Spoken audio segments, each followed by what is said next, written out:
மாண்புமிகு பேரவைத் தலைவர் அவர்களே, தமிழ்நாடு மின்னணு நிறுவனம் உதகமண்டலத்திலிருந்து 87 கிலோமீட்டர் தொலைவில் கோயம்புத்தூர் மாவட்டம் விளாங்குறிச்சி பகுதியில் 61.59 ஏக்கர் நிலப்பரப்பில் ரூபாய் 217.46 கோடி மதிப்பீட்டில் தகவல் தொழில்நுட்ப பூங்காவை, அதாவது எல்கோசெஸை அமைத்து 2008ஆம் ஆண்டு முதல் செயல்பட்டு வருகிறது.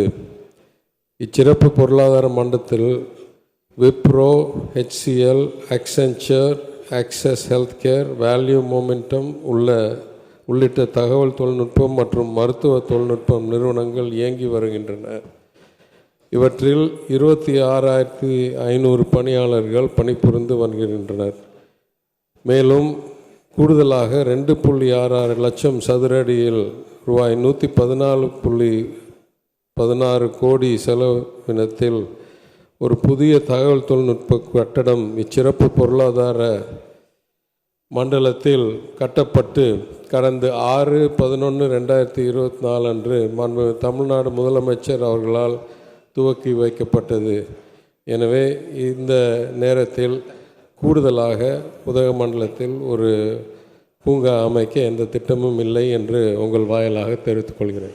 பேரவைத் தலைவர்களே, இந்த 6/11/2024 அன்று முதலமைச்சர் அந்த புது கட்டடத்தை துவங்கும்போது இந்த அறிவிப்பினை வெளியிட்டிருக்கிறார். கடந்த சில ஆண்டுகளில் இந்தியாவில் வேகமாக வளர்ந்து வரும் தகவல் தொழில்நுட்ப மையங்களின் ஒன்றாக கோயம்புத்தூர் உருவம் எடுத்திருக்கிறது.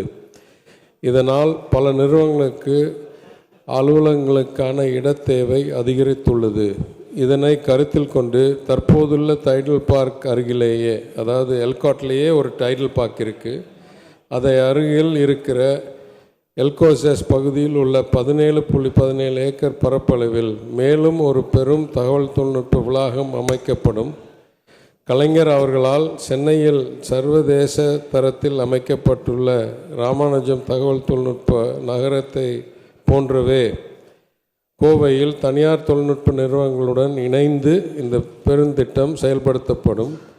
சுமார் 36,000 இளைஞர்களுக்கு வேலைவாய்ப்பு அளிக்கக்கூடிய வகையில் 3 மில்லியன் சதுர அடி பரப்பளவில் அமைக்கப்பட உள்ள இந்த தகவல் தொழில்நுட்ப வளாகம் கோயம்புத்தூர் மாநகரத்தின் எதிர்கால வளர்ச்சிக்கு, அதுவும் சுற்றி இருக்கிற நீலகிரி மாவட்டம் உட்பட்ட பகுதிகளுக்கு ஒரு புதிய மைல்கல்லாக நிச்சயம் அமையும் என்று கூறியிருக்கிறார். அதன்படி அந்த பணிகள் தொடர்ந்து நடவடிக்கை எடுத்துக்கொண்டிருக்கிறோம்.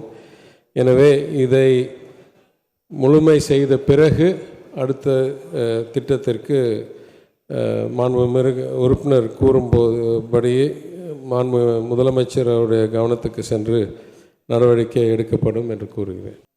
மாண்பு பேரவைத் தலைவர்களே, மூல கேள்விக்கு கொஞ்சம் தூரத்தில் இருக்கிற கேள்வி என்றாலும் இதில் திட்டம் என்னவென்றால், இன்னுமே எங்கள்கிட்டேருந்து எதுவுமே பாக்கி இல்லை. முதல் நாங்கள் ஒவ்வொரு சட்டமன்ற உறுப்பினருக்கும் கலைவாணர் அரங்கத்தில் இருக்கும்போது ஒரு கம்ப்யூட்டரும் அதற்கு அந்த இடத்துக்கு ஏற்ப பெரிய ஃபுல் ஸ்கேல் கம்ப்யூட்டர் வச்சும்போதே அன்றைக்கு நான் நிதியமைச்சராக இருக்கும்போது கூறினது, இது இந்த சின்ன அவையில் செட் ஆகாது, எனவே இதெல்லாம் ஒரு சட்டமன்றத்துக்கு அனுப்பி விடணும், அவங்க வச்சுக்கிறதுக்கு இ-சேவைன்னு.